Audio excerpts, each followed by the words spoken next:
Pagkatapos ngang kumain ay eto ngang 18 bluebills naman ang tinawag at nagbigay na rin ito ng wishes dun sa debutant. Ito namang panganay ko ay kasama nga sa 18 footwear at tinawag na rin siya. Inabot na nga rin niya yung gift niya dito nga sa debutant at nagbigay na rin siya ng pagbati. Pagkabati nga ay pinaupo nga siya sa kalapit ng debutant para nga mapicturan. Nung natawag na nga lahat yung kasali nga sa 18 footwear ay pinagsama-sama nga ulit sila para naman may picture nga sila sa debutant. At eto nga si Sia ay nainip na siguro sa pagkakaupo niya kaya naman nagpakarga at kumandong na nga rin siya sa akin. Napapansin ko na nga din na naiinip na talaga siya. Pero kahit nga naiinip siya ay behave na behave pa nga itong si Sia sa pagkakaupo niya. Nililibang na lang talaga niya ang sarili niya nga dito. Natapos na nga tawagin lahat yung participant nga sa 18 program kaya naman eto nga debutant ay kakantahan na namin ng happy birthday at magwiwish at iboblo na nga niya yung candle niya.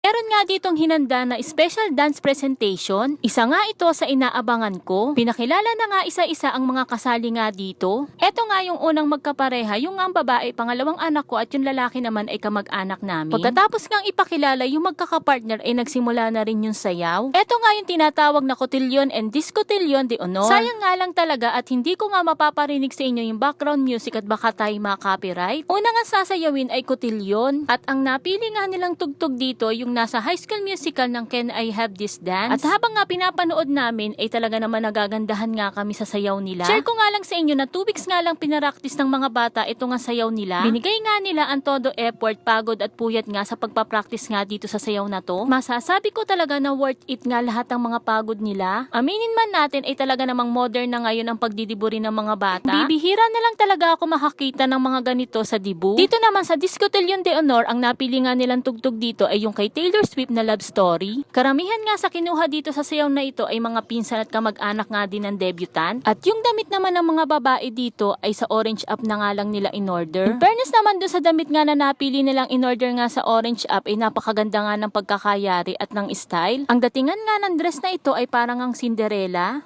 At dahil nga 8 diretso nga itong dress ay parang nga napakalalim nga nun sa may dibdib kaya naman pina-repair ko nga yung damit ng anak ko. Suot naman ng mga lalaki ay suspender nga lang ang in-order nga sa orange up. In fairness naman talaga sa mga batang ito kahit nga 2 weeks nga lang nila na i-practice nga yung sayaw na ito ay napakaganda nga ng kinalabasan at wala nga masyadong nagkamali. Aminin natin mga magulang na isa nga ito sa mga pangarap natin sa mga anak nating babae ang mabigyan sila ng magandang dibu. Sino ba namang mga magulang ang hindi nga gugustuhin na mabigyan nga ng ganitong klaseng party ang kanilang anak. Pero syempre, depende pa rin nga sa kakayahan nating mga magulang. At kung may budget naman ay bakit nga hindi? At kung hindi naman kaya ay wag nga rin pilitin. Share ko na din mga mare na last year nga ay nagdibu na rin yung panganay kong anak at hindi ko rin naman nabigyan ng gantong kagarbong dibu. Pinaghanda pa rin naman namin siya at meron nga rin siya mga imbitadong mga kaklase niya at mga kaibigan niya at malalapit naming kamag-anak. Ang sabi nga niya ay okay lang naman. Inibiro ko nga yung anak ko, ang sabi ko nga sa kanya ay malay nga niya ay maging successful nga ako sa pagbablog. Kahit nga hindi na nga siya 18 ay maparanas ko nga rin ang magarbong birthday para sa kanya. Anyway mga mare, ang dami-dami ko na nga sinabi sa inyo. Fairness din naman sa mga lalaki at talaga namang hindi nga nahihiyang sumayaw dito. Naalala ko din nga pala mga mare na last day nga ng practice nila ay inabot nga talaga sila ng 11:30 ng gabi dito. Kaya naman binibiro ko nga yung anak ko, ang sabi ko nga ay pagka hindi pa naman nga nila na perfect yung sayaw nila. Minsan talaga ay ginagabi na rin talaga sila ng uwi. Patapos na nga rin ang pagsasayaw nila dito at parang nabibitin pa nga kami.